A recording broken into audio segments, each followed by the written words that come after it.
ഒരു കഥ പറയാം. ചരിത്രത്തിന്റെ താളുകളിൽ സ്വർണ്ണലിപികളാൽ കൊത്തിവെക്കപ്പെട്ട ഒരു അചഞ്ചലമായ വിശ്വാസത്തിന്റെ പോരാട്ടം. 9 നൂറ്റാണ്ടുകൾക്ക് മുമ്പുള്ള ചരിത്രമാണ്. അന്നത്തെ അൽ അൻഡലൂസ്, ഇന്നത്തെ സ്പെയിൻ, വിജ്ഞാനത്തിന്റെ വിളക്കുമാടമായിരുന്ന ആ മണ്ണിൽ നിന്നാണ് ലോകത്തിന് വെളിച്ചം നൽകിയ പല പണ്ഡിതന്മാരും ഉയർന്നു വന്നത്. അറിവിനെ സ്നേഹിക്കുന്നവർക്ക് എന്നും ആവേശം നൽകുന്ന ഒരു മണ്ണാണത്.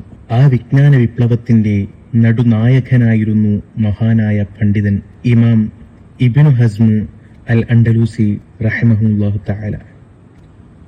സുന്നത്ത് ജമാഅത്തിന്റെ പാരമ്പര്യത്തിൽ അറിവിന്റെ മഹാസമുദ്രമായിരുന്ന അദ്ദേഹം തന്റെ ആയുഷ്കാലം മുഴുവൻ ഗ്രന്ഥരചനയ്ക്കും സത്യം വിളിച്ചു പറയാനുമാണ് വിനിയോഗിച്ചത്. അദ്ദേഹത്തിന്റെ പാണ്ഡിത്യത്തിന്റെ ആഴം കണ്ട് ഭരണാധികാരികളും അസൂയാലുക്കളും ഭയപ്പെട്ടു. ഗ്രന്ഥങ്ങളെ നശിപ്പിച്ചാൽ അദ്ദേഹത്തെ തകർക്കാമെന്ന് അവർ വ്യാമോഹിച്ചു. അൽ അൻഡലൂസിലെ സെവില്ലെ നഗരത്തിന്റെ ചതുരം, അവിടെ വലിയൊരു ജനക്കൂട്ടം നോക്കി നിൽക്കെ ഭരണാധികാരികളുടെ ആജ്ഞ നടപ്പിലാക്കപ്പെട്ടു.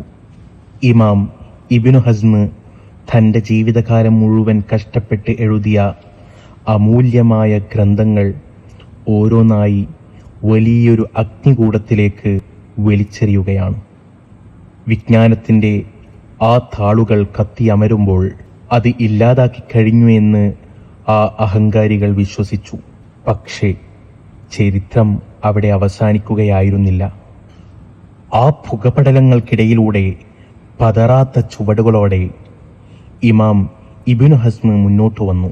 കത്തിയമരുന്ന തൻ്റെ ഗ്രന്ഥങ്ങളെ നോക്കി അദ്ദേഹം ആ ച്വതരത്തിൽ വെച്ച് ചരിത്രപ്രസിദ്ധമായ ആ വാക്കുകൾ പ്രഖ്യാപിച്ചു: നിങ്ങൾ ആ കടലാസുകൾ കത്തിച്ചേക്കാം, പക്ഷേ അതിലുള്ള അറിവിനെ കത്തിക്കാൻ നിങ്ങൾക്ക് ഒരിക്കലും കഴിയില്ല. ആ അറിവ് ഇപ്പോൾ എൻ്റെ നെഞ്ചിൽ ഭദ്രമാണ്. ഞാൻ എവിടെ പോയാലും അതെന്നോടൊപ്പമുണ്ടാകും. എൻ്റെ മരണശേഷവും അത് ലോകത്ത് അവശേഷിക്കും.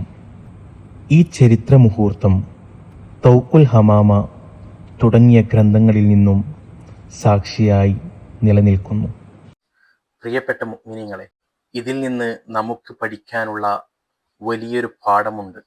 യഥാർത്ഥ വിജ്ഞാനം എന്നുള്ളത് കേവലം പുസ്തകത്താളുകളിൽ ഒതുങ്ങേണ്ട ഒന്നല്ല, മറിച്ച് നമ്മുടെ ഹൃദയങ്ങളിലും നമ്മുടെ ജീവിതത്തിലും പകർത്തിയെടുക്കേണ്ട ഒന്നാണ്. ബാഹ്യമായ ഒന്നിനും നമ്മുടെ ഉള്ളിലുള്ള അറിവിനെയോ ഈമാനിനെയോ നശിപ്പിക്കാൻ കഴിയുന്നതല്ല. ചരിത്രം പഠിക്കുന്നവർക്ക് മാത്രമേ നാളെയെ നയിക്കാൻ കഴിയുകയുള്ളൂ. അല്ലാഹു സുബ്ഹാനഹു വ തആല അറിവുള്ളവരിൽ നാം ഏവരെയും ഉൾപ്പെടുത്തി അനുഗ്രഹിക്കട്ടെ. അസ്സലാമു അലൈക്കും വറഹ്മത്തുള്ളാഹി.